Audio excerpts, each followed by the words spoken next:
Alright, y'all, this is going to be about a House bill that would block rioters from coronavirus unemployment benefits. Now, again, I've said this a lot of times, okay?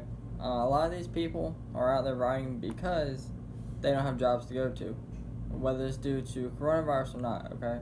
But now things are opening back up where you can get a job now if you want. And I think this is a great bill, okay? Now, a House Republican introduced a bill Friday that would make those charged with violence, looting, or vandalism in connection with a protest ineligible for enhanced coronavirus unemployment benefits, which is great. Okay, if you are out there and you get charged with any of that, you don't need a paycheck because that just proves you're eligible to work if you can use all that energy. And it proves that there's nothing wrong with you. Now, the Support Peaceful Protest Act would also make rioters financially liable for the cost of federal policing. According to the bill, which is sponsored by U.S. Representative Jim Banks, if you're convicted of a crime that caused more manpower and law enforcement officers deal with it, then perhaps you should be on the hook to pay for that, Banks said in Indianapolis. Banks said he introduced the bill the day after an older couple who are his consultants were harassed by protesters while leaving President Trump's nomination acceptance speech at the White House on Thursday evening. And that was ridiculous, okay? I mean, that was really ridiculous. Like, they're leaving the president's speech, okay?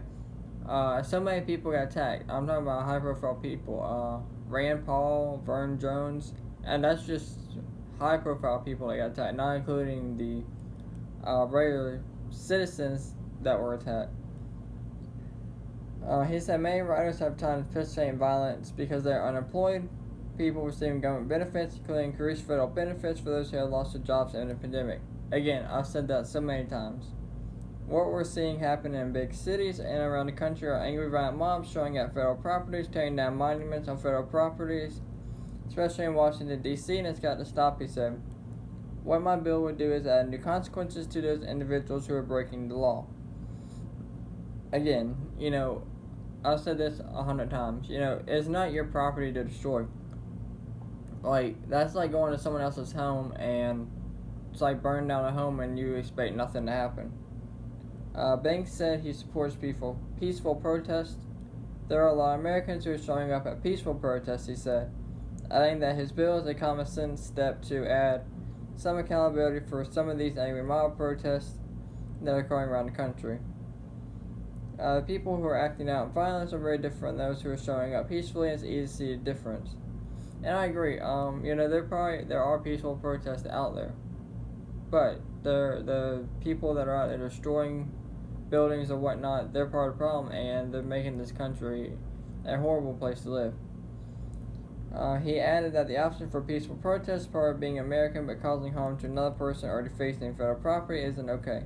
We should take those tax dollars away and say that those who break the law and violent protest shouldn't receive taxpayer dollars. Exactly. This is awesome.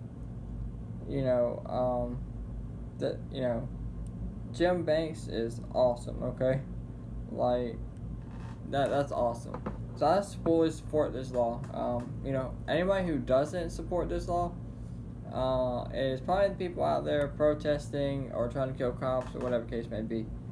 But let me know what you guys think down in the comments below. If y'all agree with me, disagree, why. And as always, thank y'all for watching.